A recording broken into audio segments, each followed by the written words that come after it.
All right, hello. We are live. Hello, everyone, and welcome back to the Pastrami Nation Podcast. We are back. Welcome to our season premiere. I'm Kevin. Joining me today, co-founder of Pastrami Nation, Mr. Jason Smith. What's going on? Hey, how you guys doing?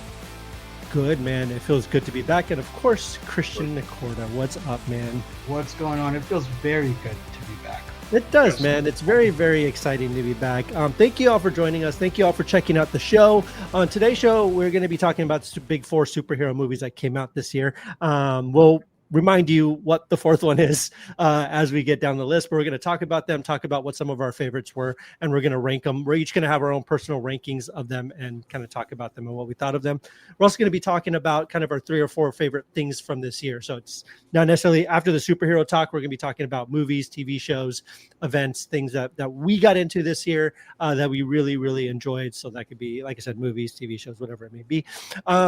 As usual, make sure to like, subscribe, join us on, make sure to check out Facebook, Instagram, follow us on all that stuff. We really, really appreciate it a lot. You know what? First, let's wish my brother, the founder of Pastrami Nation, a happy birthday. Happy birthday, Nolan. Happy birthday, Nolan, turning 24. How old is he 24, now? yeah. 24. Wow. Yeah. Nice. It's the 24th time doing that one. Right? They can't all be 25 like me. Exactly. Well, happy birthday, Nolan. I was about to bring that up as well. Yeah, he's having a blast today. So yeah, we're happy to hear that. Oh, I got to show you real quick, Eli. So I came home from, so like we said, I was telling Jason earlier, Elijah started PCC on yesterday. He's a college kid now. So he was taking the bus. What is happening? Oh, I my know, God. dude. I know. He took the city boy. bus. He stopped by Target on the way home. He's like a big boy now. He's got his big boy pants on. He's like driving the bus everywhere. He's like, he texts me when I'm at work. He's like, dude, he's like, I got you a surprise. I'm going to leave it on your desk in your Lego room because I'm going to be at work by the time I get home. This is what he left me. He got me this Art the Clown. Toonie Terrors from Target. Stoked because I have a bunch of them hanging up. I didn't even know this one had come out. So it's pretty cool. Pretty cool. I also want to, did you guys happen to see any stuff from the Dawson's Creek reunion today? I haven't. By chance. My TikTok has been all Rapture talk. Yeah. Oh, happy Rapture Day, everyone. Yes. If you're still here with us. Either today or tomorrow. I guess you didn't make it. So good luck on the ascension. Welcome to hell. We appreciate you guys for sticking around. But no, they did a Dawson's Creek reunion reading with the whole cast. Unfortunately, James Van Der Beek couldn't make it because he was diagnosed with cancer. Lin-Manuel Miranda kind of took his spot in the reading, but he did show up. Let's go look at it. It's kind of heartbreaking. So our thoughts and all that stuff go out to James Van Der Beek and his family. It's a pretty aggressive form, so I don't know exactly the details or anything, but yeah, so yeah, it's kind of sad, all these icons and everyone that we kind of grew up with, and that they're all getting older and all these things. So I was gonna I'm not gonna say it. Yeah. Anyway. No, absolutely. So so let's talk about superhero movies this year, guys. We've had 4 big major superhero movies and one really, really, really big major, which I'm going to call it my favorite superhero television show of all time, but we will get to that a little bit later. So let's start from the beginning of the year. Let's start, I believe it was February when Marvel came back after its, the last year they released one film and and that was Deadpool and Wolverine. This year they came back with 3 films, and the first of which was Captain America: Brave New World.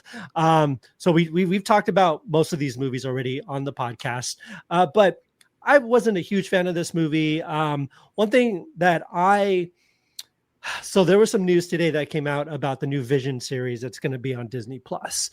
I don't know if you guys saw this news, but apparently it's going to make what it's going to do is it's going to preemptively make Agents of S.H.I.E.L.D. canon. So they're going to use Vision to make Agents of S.H.I.E.L.D. canon, which to me kind of seems like a weird. I don't like that they're doing that because I feel like that's kind of what they did with Captain America: Brave New World. They used it to make the Incredible Hulk canon, and I feel like they're doing the same thing with Vision, but that's neither here nor there. That's why I didn't fall super high on the list for me, because I honestly thought it was just Incredible Hulk movie, sequel disguised as a Captain America movie. So it honestly, it ranks at number 4 for me. It's my least favorite superhero film this year. What do you guys think? And where does it rank for you guys on your superhero ranking list this year? It's 4. If there was a way to make it number 5, it would be there. It was just too long, I think, Like, I think it a lot of long, dragged out parts. Like, just, yeah, definitely the 4 on those 4. Absolutely. What about you, Christian? Yeah, it was fun watching it, but I the same thing. I love Anthony Mackie. I think he was great. I think he's fantastic. Yeah. It's just it felt like it was a cobbled together. Yeah, it was like they were trying to do too many things like for this when they should have. It was kind of my thing with Black Widow too. Like this could have been a really beautiful send off for such like a beloved character, and they used it as like a big introduction to Yelena, who I love, like one of my favorite characters now. But like that was kind of unfair what they did to her. So I feel like the same thing. Like they kind of shoehorned all of this other stuff into what should have just been something that was like celebrating the new Captain America. Absolutely. So unfortunate. But yeah, it's on number 4 for me.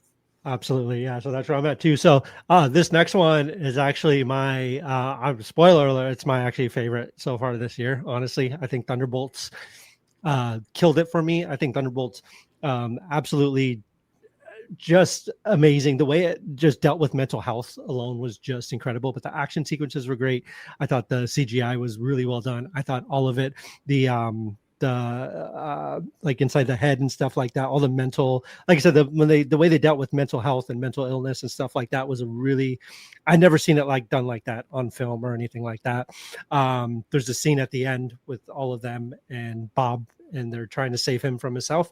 Still brings me tears every time I've seen it. I've watched it a couple of times on Disney Plus since then. And it's just a beautiful, beautiful, beautiful movie. Speaking of, Yelena, I think she's Florence Pugh in this. She's killing it, man. She's doing amazing. Her scene with the stuff with her and her dad's amazing. The scene where she's just bursting out into tears and her sister's gone and she has nobody, and it just brought me to tears. Still hits me every single time. I think it's a beautiful film, and I think it does some things that really that the MCU doesn't do very often anymore, and it actually makes you feel things, and it actually invests you in the character. So it's number 1 for me this year. Where does it land for you guys on this list? It was actually my number 1 too. Like that to me was like the return of the Marvel movie, the good Marvel movie. Yeah. And just on so many different levels, the whole Century thing and whatnot. That scene where dude. It was cool. And those flashback scenes, where they're showing her and then the other little girl. I'm like, oh my God. Yeah. You knew what was going to happen, Like, devastating. Yeah, but that, like, I left that theater. I was like, wow, this was good. Absolutely. No, it was great. What about you, Christian? It's a very close number 2 for me. Okay. I adore it. It's my favorite Marvel movie in a long time. Yelena, Florence Pugh is probably one of like the most exciting additions to the MCU in a long while. And I think again, she kind of is like what I wish they could have done with Black Widow. Like, she gets a lot to do. And good for her. She's an amazing actor. So give her all of that. But yeah, all of the character interactions, making a character like Walker like likable, and like that's what I love so much about it. Like everybody's so flawed and everybody has their issues, but it's like again something that the MCU does so well, like that ragtag group. And bringing everybody together, and like just the camaraderie and like the love that everybody has for each other, like. And then just even like the nice little twist at the end, like that was fantastic. Like, oh, everybody, the new Avengers. And it's like, I love that. Oh my God. Yep. That's so well done. So yeah, I'm really excited for the MCU moving forward, very much specifically because of Thunderbolts or the new Avengers. So looking forward to what we do here. No, what was Thunderbolts, the team, the lacrosse team or something? Or it was a soccer team. Yeah. I thought that stuff was great too. So funny. And I just love the idea of like, your past doesn't define you. Like what you do from here on out is who you are. Like, it's not about your past, what you've done. It's about what you what person you are now and what you plan to do in the future. So, and Lewis Pullman too, fantastic. He was great. It's so amazing, relatable, believable, and like he's fantastic. What a gem. Absolutely. So let's talk about next. We have James Gunn's Superman, which lands number 2 easily on my list. I absolutely loved Superman. I watched it again Saturday night because it's on HBO Max now. It still hits. I think it's a beautiful movie. I think there's so much, so hopeful, so fun, like just really, really makes me happy every single time I watch it. Even watching it again on Saturday, I knew it was going to happen, but just a big smile on my face, just pretty much the whole time. Like the Mr. Terrific stuff was amazing again. Watching it with my daughter and my wife, because they hadn't seen it yet. Nice. Their reactions to stuff was just incredible. And it was just a lot of fun. Like we're dog people here. We love dogs. Crypto still steals the show for me. Mr. Terrific isn't far behind. I think it's just a freaking incredible movie. And David Cornsweet's amazing as Superman. And that's easily my number 2. It was really hard for me between number 1 and number 2 for this one. It was really close, but I think Thunderbolts just kind of made it in there number 1 just because of the angle that it took with mental health and stuff like that made it. But anyway, Superman's my number 2. Where does Superman land for you guys on your lists? Well, for me, this was it was close, but it falls number 3 just because Fantastic Four also came out this year. Yeah. And, love this movie. The only thing, my gripe is I wasn't a fan of the Lex Luthor, but other than that, Crypto, Mr. Terrific, even the robot. What was it, Gary or what was it? Gary? Yeah, Gary. Like just all that stuff was freaking awesome. Yeah. Just what the about you, difference Christian? of villains, like we see that chick, the one that was attacking. Yeah. Yes. Oh yeah, she was great. I liked the engineer. Yeah. This was my number 1. I loved it. I downloaded it on Prime as soon as I could. I watched this so many times by this point. It's neck and neck. Honestly, it kind of depends on my mood. But I loved. Again, I really, really, really adore Thunderbolts. But I think Superman just edges it out. I just love that kindness is punk rock. I think for the longest time, Jason and I have known each other for a long time before this podcast through school. And, I'm a teacher. I've been teaching for 20 years now. And I had I won't say any names, but I had a boss who, when he came in, we had a faculty meeting and he was, his first thing was look, if you haven't made your students cry, then you're doing it wrong.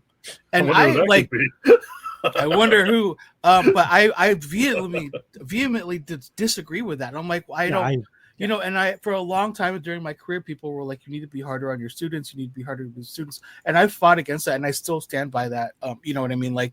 I think I get really good, especially now, I get really good results out of my students without having to be instill fear in them or, to just add stress to their already stressful life. I think it is fucking punk rock to be kind. Hey, I'll tell you what, I learned a lot more in your class than I'll ever remember from his class. Thank you. Yeah. Thank you. I mean, awesome. And it can be fun to learn. It can be fun to and I think it especially with where the world is right now, I think we need a little punk rock kindness. So absolutely. And that's another thing why that movie hit so hard too, because especially with where we're at right now, just in the world, it was the perfect movie at the perfect time. The other thing too is in preparation for that, I watched a lot of Man of Steel and Justice. I was going through all the Snyder stuff, and I think I've kind of walked back a little bit of my deep hatred for all of the Snyder stuff. It's I still dislike a lot of it, and some of it's still really bad. But it's so Man of Steel is good. Is something that I used to really really like, but now it's so hard to get through. It's a slog. It's just so I haven't watched it since I watched Superman. So it's everything. I mean, it's not. I love Henry Cavill, and it's visually cool, but just the colors are so desaturated and it's so dry and it's so lacks humor and I just love how Cornsweet's golly right at the beginning when he comes out of the solar thing he's golly that's just the funniest thing to come out of his mouth for the first time. So, I love it. Yeah, I love it. So good. Awesome. So my number one. Cool. Awesome. So let's talk about Fantastic Four.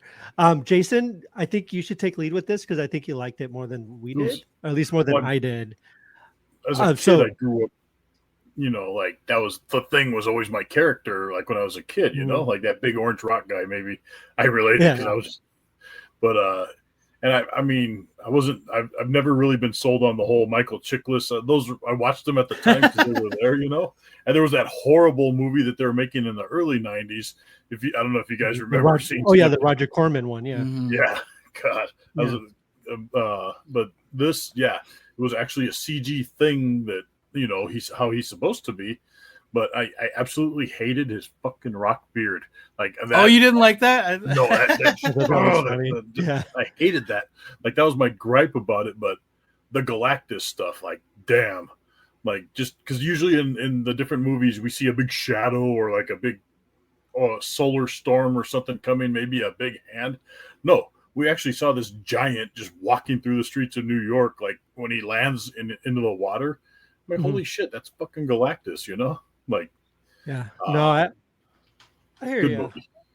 No, I had, I'm a resident, so I liked it. I didn't think it was a bad movie at all. I didn't walk out of it like absolutely hating it. What I did walk out of it though, thinking was I was very underwhelmed.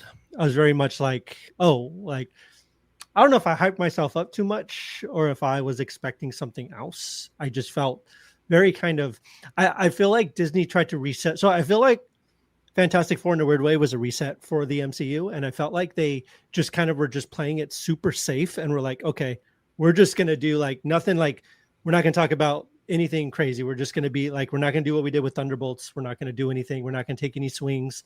We're just going to tell this superhero story and just make it as, and again, this isn't mean to, but make it almost as kind of like sanitized and kind of just normal as possible. You know what I mean? Without adding any flair to it. And that's kind of how I felt about it. And that, again, if you liked it, completely understand that, especially if you grew up with it. And also that's another thing for me. I know these characters. I just didn't really grow up with them. You know what I mean? Like they weren't like Spider-Man or like Captain America or anything like that for me. I knew who they were. Like I've always been aware of the Fantastic Four, who they are. The early 2000 movies, like you had mentioned, the ones with Chris Evans and Michael Chiklis and stuff. Yeah. I thought they were fun, but I never really put much stock into them. Like I didn't really love them. I didn't hate them. They're just kind of like there. Silver Surfer has always kind of been one of my favorite comic book characters growing up. I always knew who the Silver Surfer was. My grandpa used to have Silver Surfer comics. And I was invested in that stuff. And I thought that stuff was the best stuff out of the movie for me. The Shala Ball and the Sue Storm stuff. I thought Sue was great. Her stuff and the stuff with Shala Ball, I thought was incredible. Otherwise, though, I didn't really care for, honestly, I felt like I love Pedro Pascal. I really, really, really, really, really love Pedro Pascal. I just didn't feel him. I didn't walk out of it being like, he's Reed Richards, it felt like another just role for hire for him. And I think the dude's got charisma. He's got charm and I love him. I cannot emphasize how much I love him. But honestly, in my opinion, he doesn't really have a whole lot of range, if that makes sense. Like he's very kind of does the same thing every single movie. And it's kind of hard for him to play a role like this and step out of the shadow of everything else that he's done before, if that makes sense. So yeah, that's my honest review of Fantastic Four. That's what I thought of Fantastic Four. I didn't hate it. But yeah, what do you think, Christian? I really liked it. It's my number 3. But that's not it's my number. It's my number 3 too. I should say that. I mean, I liked it more than Brave New World. So yeah, I really liked it. I think like just to kind of to what you were saying, I think that was the point. I think like Thunderbolt was like it's like the new team, and then it's just like a ragtag of like almost like anti-heroes and villains. So it had the room to take that big step, but this is like Marvel's first family, I think the point of it was to make like this Leave It to Beaver kind of family, and I think that's like the role they're going to play in the greater universe, like just so that like we have like like Spider-Man is a John Hughes movie, and like right. Like everything has its own tone. So that I get. I think obviously it was just about family, but I do agree it was like really safe, but I think kind of by choice. Yeah. I loved the Silver Surfer stuff. Julia Garner is her name. Oh yeah, she's fantastic. I love Yeah. that. Amazing. I heard she's going to be playing Madonna in her biopic. Yeah. Which is perfect. That's the chick from Wolfman, right? Yes. Yeah. I saw her in Weapons. I haven't seen. Oh yeah. Else. Oh, yeah. We'll talk so about which Weapons. we'll talk about that today too. Yeah. So, but I she was great. Her whole like ushering in Galactus was amazing. It was really fun. But yeah, I think we were really lucky to have like these awesome, like 3 awesome movies and then another one this year. Especially since we've been kind of light on superhero movies coming through. And I think to me, the thing I'm most excited about is like the new beginning for DC. I know that there's stuff going on with Paramount possibly buying Warner Brothers, but I'm hoping that's not going to affect anything. They'd be idiots to like change anything that's happening right now. But and I know we're going to be talking about Peacemaker too, so there's just kind of a lot of things cooking with the new DCU. So, but yeah, I'm excited for that, and I'm also excited for like where the MCU is going. It is unfortunate that like the Marvel movies didn't make, even Superman, I think, like didn't make back what they expected. I think it still did really well, but it's just not making like Endgame money. Like I don't think anything is. You know, I think that has a lot to do with our economy right now. I think those days are done. Yeah. So, but yeah. Speaking of Peacemaker, let's talk about Peacemaker. I gotta talk about. Have you been watching Peacemaker, Jason? I haven't watched the new one. Okay. I am just. I'm so behind. Okay. My God. Okay. So I won't. Because I don't want to spoil it. Yeah, we don't want to spoil it. But oh my God. So you haven't watched the last episode? No. Or you haven't watched the last episode or the whole season? The whole season I haven't watched. Oh shoot! I just been in a kind of a brain fog, so to speak. You know, this past couple of months with stuff going on. So Jason, here's what I need you to do. Because I need to talk about this. Well, go ahead. I'll watch it anyway. I mean, you could spoil. Are you sure? Yeah. Are you positive? Because it's wild. It's a doozy, man. It is a doozy. Now I really want to hear. Did you watch the first season? You watched the first season. Yeah. First season was great. Well, hey guys, Arturo's out there. What's up, Arturo? What's up, Arturo? Yeah. Nice to see you, Arturo. If you all haven't seen Peacemaker, so we won't get too deep into freaking spoilers, but there's a lot happening in this show that is freaking. So, like I said, alluded to earlier, Peacemaker is easily topping my list of my favorite superhero TV shows of all time. I think it's doing things that no other superhero show has ever done. I think it's not afraid to be a superhero show. Like, it's goofy, it's fun, it's silly when it needs to be. This season is highly, highly, highly emotional. I was not expecting to cry at the end of last season or at the end of last episode. There's one scene, I'm not going to say what happens, but Vigilante, actually, Adrian, he actually shows some emotion. And the second I saw him in tears, I just broke down and I couldn't take it anymore. Because Adrian's kind of the proxy for all of us weird autistic kids out there who are a little weird. And I think you guys want to quiz me on stingrays? Stingrays, owls, like all kinds of stuff. This kid, I love Adrian so much. He's like my spirit animal. I think he's fantastic.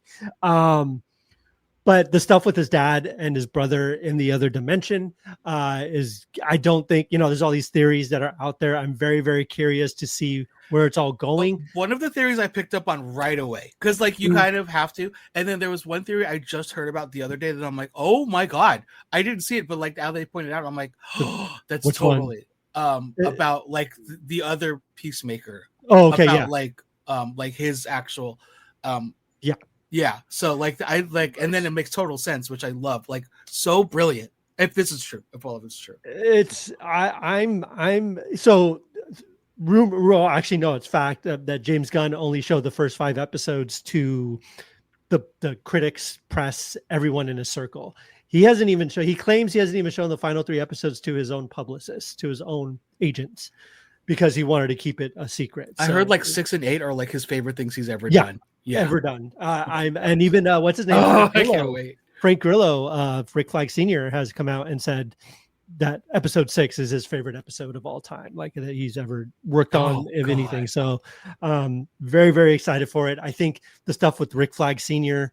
And the stuff with, sorry, spoiler, I'm telling you, spoiler a little, stuff with Rick Flag Interesting. I think it's cool. I think that I love the way they're handling that and what they're doing with that. And I just love how each of the episodes start with a flashback. I've been listening to the podcast too. They do a companion podcast, which is really good if you haven't listened to it yet. But it's James Gunn, Steve Agee, and Jennifer Holland, who kind of break down the episodes and stuff like that. And they always have a guest on. Last episode they had Michael Rooker on as a guest, and they'll have Rick Flag actor, what's his name, Joel Edgerton. Right? Joel, not Edgerton. It's Joel somebody. Joel something. Kinnaman. Yeah, he was on a couple episodes ago. And yeah, the Michael Rooker stuff is insane, man. I will say I love the new additions, especially I forget his name, Tim from SNL. Who has a bird blindness. Tim Meadows. Thank you. Yeah, he's so like, good. TDs, you're going to come in from the back. Like his nicknames for everyone. I'm like, oh my god, everything is comedy gold. Thing cracks me up, dude. Out of his mouth. My god. Judo Master's back, and he's freaking. He's incredible too. Economos is cracking. All of them. Like Economos. I absolutely love Harcourt this season. I think I'm loving her arc. I think she's fantastic. I think Jennifer Holland's a wonderful actress, and I'm kind of bummed that I don't see her in like much other than James, which isn't bad. Like you see her in a lot of everything that James Gunn does pretty much, which is fantastic. But I like to see her do more stuff because she's incredible. I also love Adebayo. I want to be her actual friend. Like I just added, like she's so sweet. Her and Adrian are like the anchor this season. Yes, like the heart of the they are the heart, like the 11th Street kids. Yeah. Every time Peacemaker needs something or he gets in trouble or something, those are the two that he always reaches out to. Like, and the thing that kind of sucks is like he treats Adrian like a little puppy. Like he only reaches out to him when he needs help or when he needs something and stuff like that. So I think Adrian's going to have his kind of hero moment soon because he's always kind of been treated like dirt.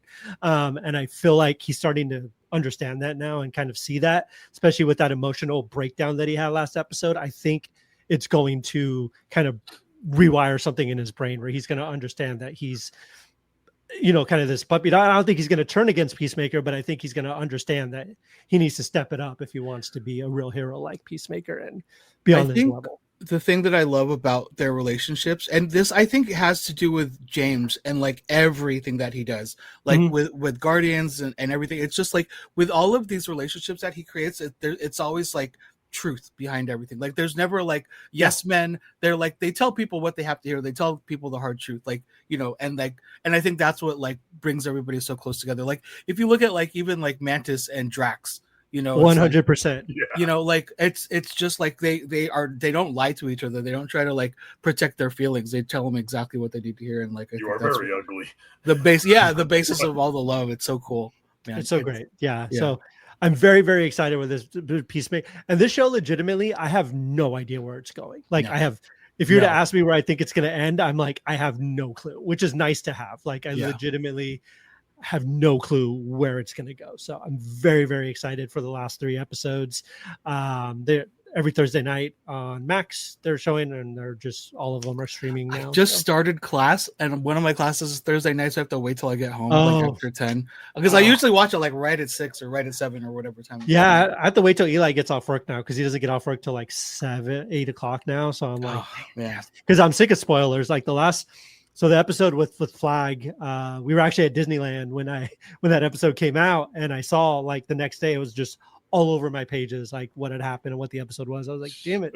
So me and Eli, I don't care what time I have to go to bed. If I have to go to bed at like 9 or 10, I'm like, dude, we're watching it Thursday night. I don't want any spoilers. But it's great. And John Cena, I think one thing they've really emphasized on this podcast too is how much of an actor John Cena, like how much he's grown as an actor since the first season of Peacemaker or even since Suicide Squad. And they're pointing these things out. And I'm like watching, I'm like, yeah, like he really has. Like you can tell he stepped up his acting game because he's done a ton of stuff since Suicide Squad. Like he's always been a good actor and like funny, but like there's so much depth now. Like he's like so really emotional. Like God dang, so good. Like he's just subtle. Like no dialogue is just his face. Like you read everything, and it's one thing I will say. Awesome. The first episode of this season just cracked me the fuck up because me and Eli are watching it. We're just having a normal Saturday, just watching it. And then it cuts to that scene. So like there's a scene, Peacemaker, he gets just completely wasted. And then next thing you know, the camera pulls out and it's a freaking orgy. Just like, it's just like right there. And you're like, oh my God, Eli looks over at me. He's like, this is what are we doing? It's just like cuts right to it. It's hilarious. It's great. We will it's never see anything like that in any Marvel anything. Like anything. Like it kind of blew me away just how much guts it took just to do that. Like it was incredible. So but definitely check out Peacemaker. There's a lot of heart, a lot of soul. It's super funny. Love it. I love the season's opening sequence. I think it's fantastic. I think the song is incredible. It's catchy. It's actually probably beat like Do You Want to Taste It from season 1. I think this one's became my favorite just emotionally and what the song's about and stuff like that. I've been listening to it just on my Apple Music, and it's fantastic. So just the end of this last episode, I was like, yeah, God, oh man, I can't wait for the next episode. So good. There are 3 episodes left, so definitely. So let's talk about. Yeah, you do, Jason. Highly recommend you check it out. Yes. Okay, so let's talk about some of our other favorite things this year. So Christian, if you want to shoot us off, you can just talk about the things that you really like this year, man. Doesn't have to be in any particular order, just like 3 or 4 things if you just want to go for it. And then if you bring up something that one of us already has, we'll just kind of you go ahead and talk about it, and then we'll talk about it briefly when it comes around. I'll start with the most recent thing for me, The Long Walk. Okay. Haven't seen it. You guys, oh, I haven't seen it yet. See that. I know what it's about, and I'm not super devastating. It's so good. Like the actors are amazing. I don't know anybody's names, but like this is like what's like Stephen King does really well. Again, it's like his little ensemble of boys that kind of develop like this whole. It's just great, but it's also like horrific and devastating. I am pretty emotional, and like I think I talk about this enough on this show. I didn't cry during the movie, but this is the first time this ever happened. I didn't cry during the movie, but on my way home, I was driving home and I was just thinking about it, and I started sobbing in my car. That's wild.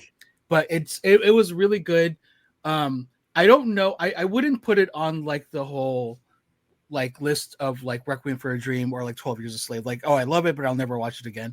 Like I could probably sit through this again, but it's rough. It's really rough, but beautiful. Like it has like a 90-something% on Rotten Tomatoes. Absolutely deserved. I've heard it's great. I've heard nothing but good things. It's like an hour 45, so it's lean. It's like under that. 2 hours. I think it's like less than that. So it really moves. And I know they changed some stuff from the book, especially the ending is different.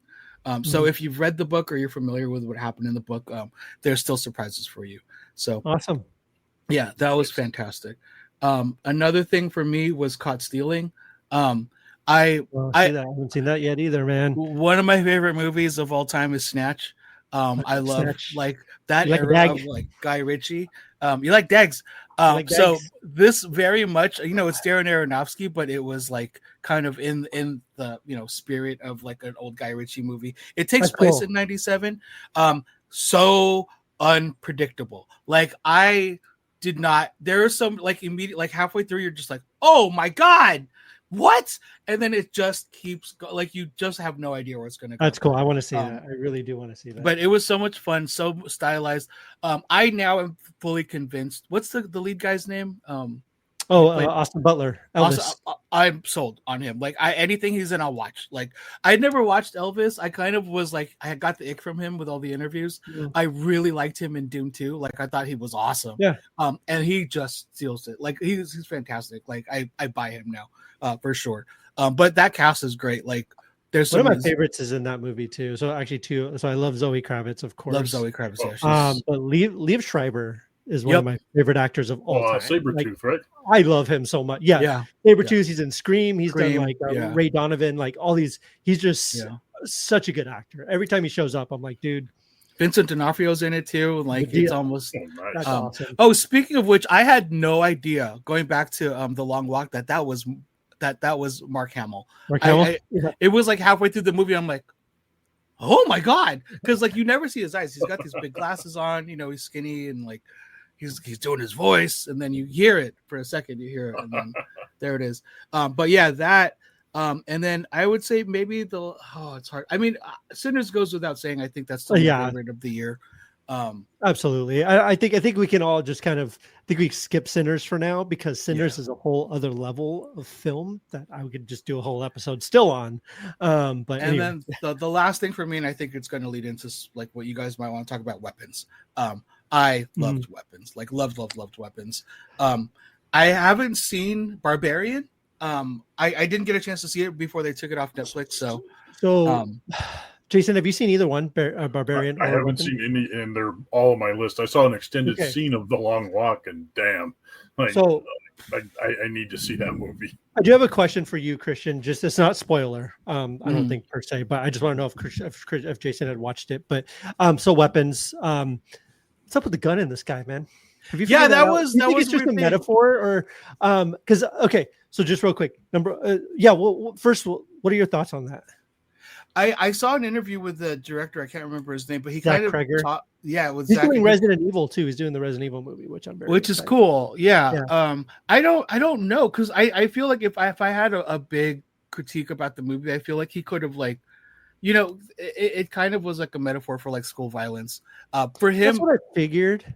Like I think that's what that was kind of representing, and it was also like a countdown clock or something. But like I think for him, he personally said that this had to do with like being a kid dealing with alcoholic parents, right? Especially in like towards the end where there's things that happen.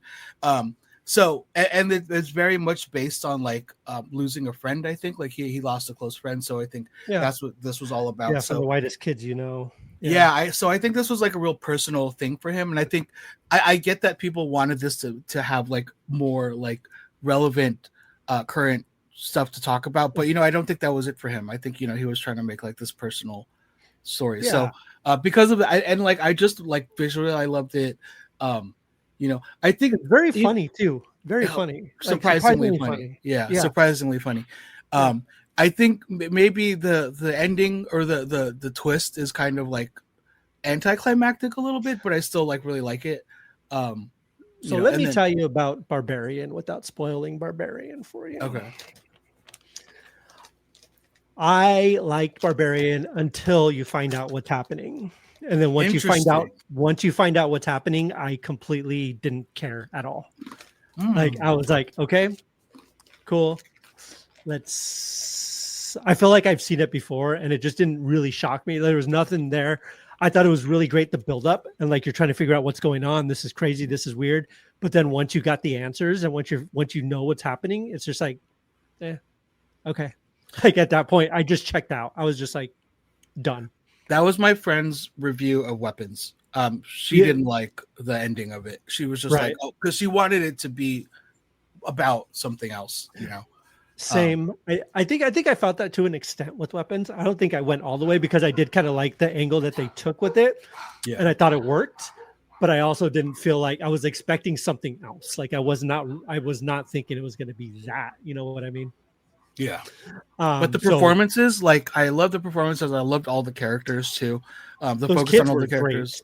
Great. Fantastic. That one kid, the main kid, I can't remember I don't remember his name in the movie, but he was freaking incredible. Yeah. And like I just love how flawed everybody was. Again, it's just like those things, like everybody has their thing, their secrets, and but yeah, it was really well done. So those are my Jason, three. where are you at? Would you have a couple things that you really liked this year? I'll go after you, but what do you got?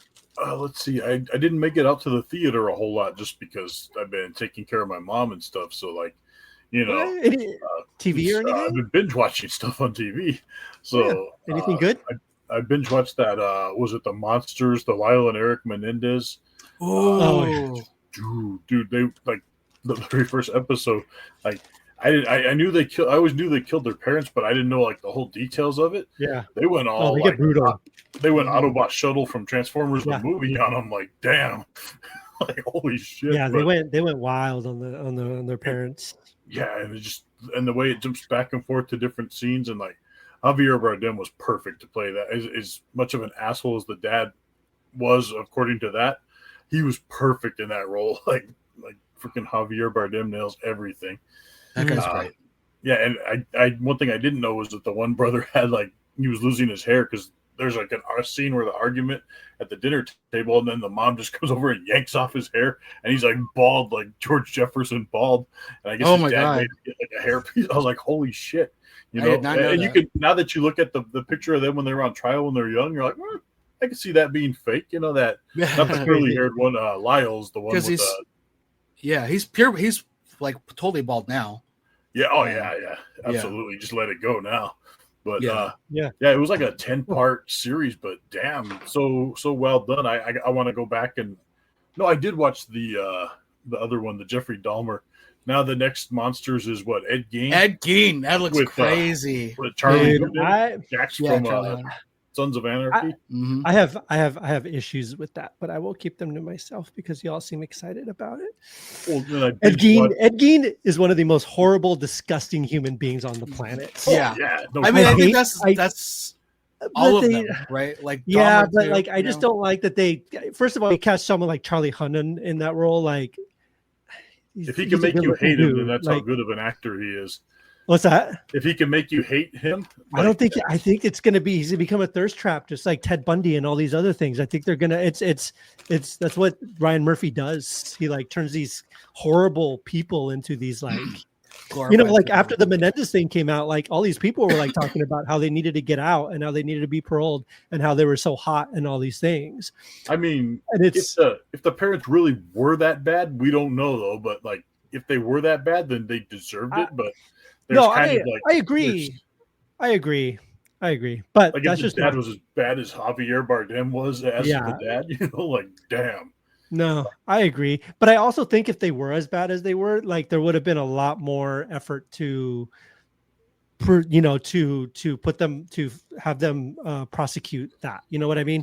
They didn't really bring it up till much after the trial was over. Like that wasn't something that they had in the initial trial, was the abuse stuff and everything. There was some of it, but to the extent that we quote unquote know now from shows like this, it wasn't never really brought up on trial or in the courts or anything like that. So to me, it's kind of like, I don't know. I'm a big true crime nerd. So like, I don't know, like it just kind of didn't sit right with me, but I think if their parents were abusive, obviously they deserve to be free, but we'll see, man. We'll see. I don't know the Ed Gein thing.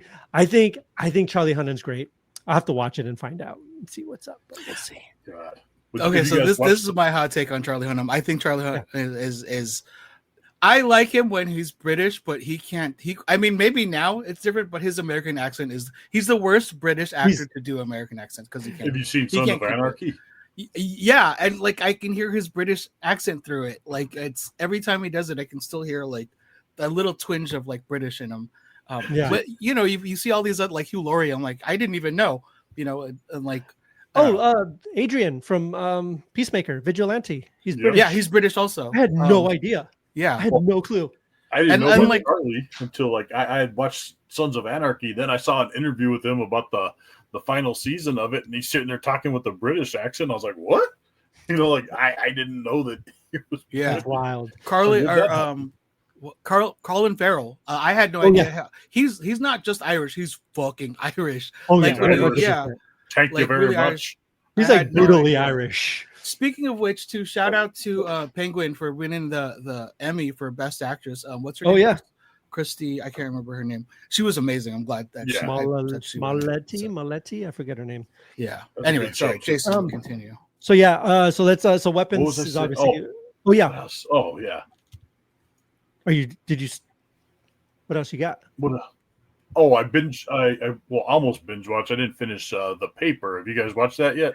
I started it. We started it. Yeah, we watched the first two. I thought it was fine. Yeah, I'm like there. That's where I'm at. I'm like the first two. It's decent. I've been through like 6 or 7 of them, but yeah, the characters are lovable. Like I was a little iffy at first, but I'm like, okay, this is good. I'm getting Office vibes out of this. Well, yeah. I like the casting.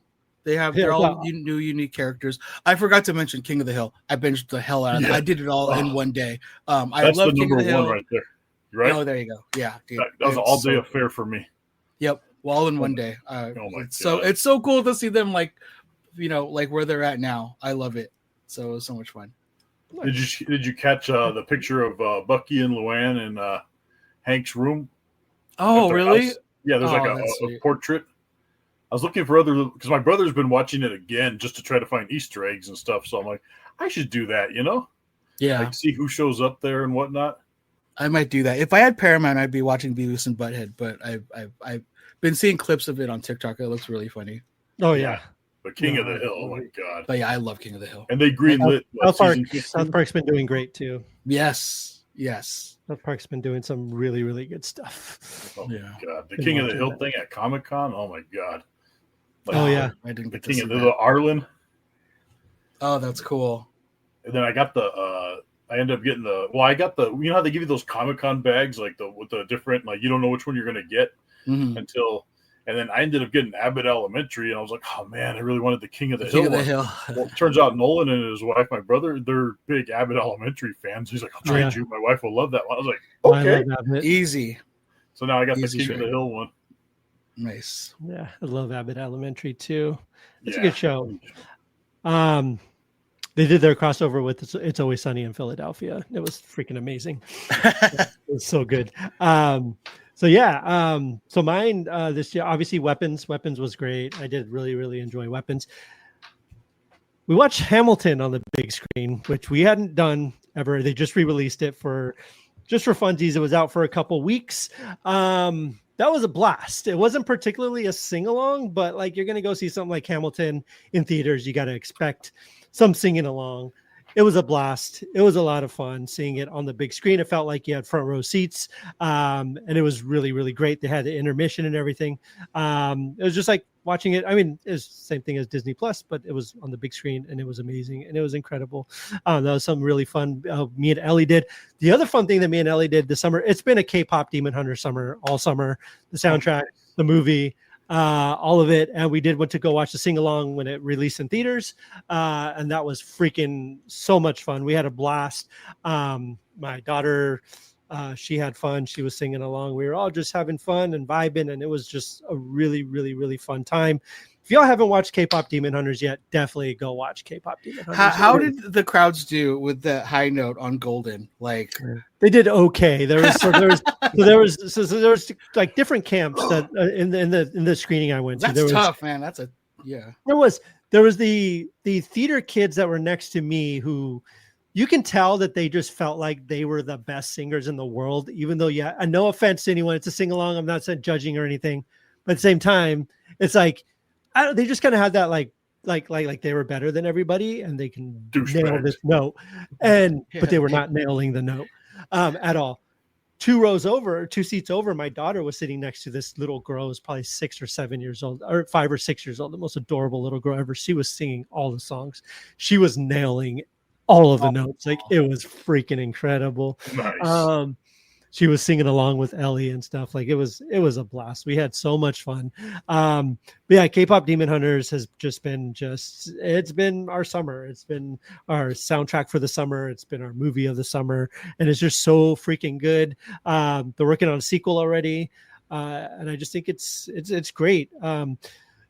And yeah, so we haven't really watched a whole lot of new stuff in theaters. We've been watching like re-releases and sing-alongs and all these other things. The last new movie we saw was, we saw Weapons. We watched The Naked Gun too, which I thought was really funny. We had fun with that. Yeah, it was fine. Like, forget it. I kind of forgot that we had watched it. Like, it's fine.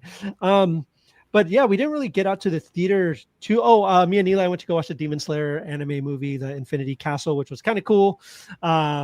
No, actually, we did. Me and Eli watched that movie, and then 2 days before, me and Cassie went to go watch the Downton Abbey movie, which is she drags me to all of them, and I got to tell you, I enjoy them every time. Like they're just like mindless, just very cozy movies. They're like very like relaxing and cozy, and you just get in there and you're just along for the ride. You're just like, okay, like not a whole lot's happening. There's just kind of talking and stuff, but it's very soothing, very calming, and I actually loved it. The Demon Slayer movie was good. I had no idea what the heck was going on. So apparently it's the beginning of a trilogy that's closing out the series. So it's like a finale. So this is the first film. The previous films that they've done, the Demon Slayer films that they've done, were just episodes cobbled together. This was an actual movie that was made for the series. So it's kind of cool in that sense. I still didn't know who any of the characters were. We watched it subbed, not dubbed, which is the way I prefer to watch it. So that was good. We watched it in RPX. So it was a lot of fun, and it was just, yeah, I mean, I enjoyed it. Like I said, I didn't know what was going on. I was very confused. Eli knew exactly what was happening, so I had him explaining everything. But yeah, we had a blast with that. And of course, we went down to California this summer. We went to Disneyland, and we, finally got on Tiana's Bayou Adventure for the first time. Nice. So fun. I really, really enjoyed it. I think I listen, you can bring up the debate about Splash Mountain, which one's better, blah, blah, blah, all you want. And it's going to be Splash Mountain. I think Splash Mountain is just a better experience. I think Splash Mountain has the stakes. I think Splash Mountain is just a more kind of immersive ride. This though, I absolutely had a blast with. I thought it was great. I thought if you're gonna overlay it with anything, it's this. Like, it's perfect. I thought they did a really good job. The animatronics were top notch, like just beautiful, like the way they moved. The first animatronic, I don't know if you, Christian, you've been on it. Have you been on it, Jason? No, I have not. It was an open one last. So there's the one, the first animatronic of Tiana when you're going up the first lift hill, and she's like welcoming you and stuff. Every time we got out, the whole weekend she was broken, so she was just sitting at you, like staring at you like this. They still do the vocals and everything.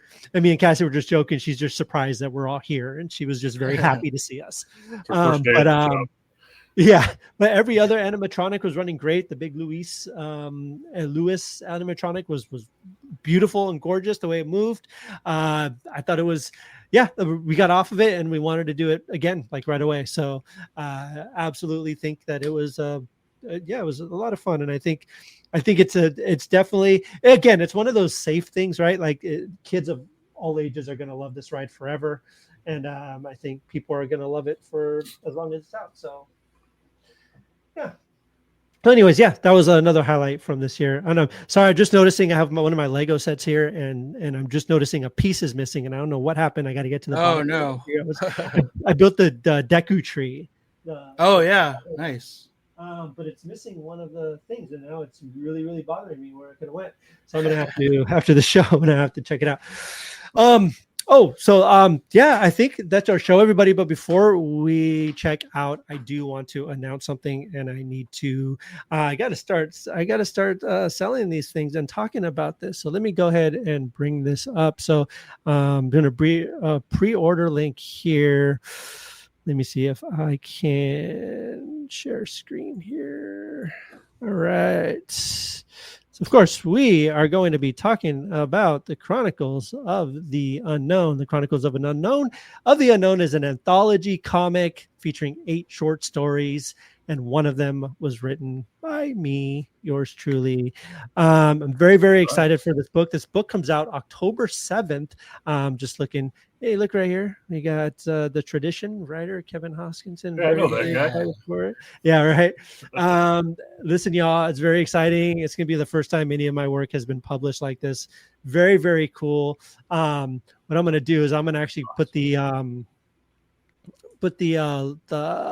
link in the comment or in the comments here. Feel free to also check out my socials if you follow me on socials. Also, we'll have a lot of stuff about it on Pastrami Nation as well. We're gonna have an official release article and stuff like that. So I'm really, really excited to bring it out into the world. Definitely check it out. Hope you guys do. Like I said, it comes out October 7th, but you can pre-order it now. $9.99. You get 8 wonderful, amazing stories.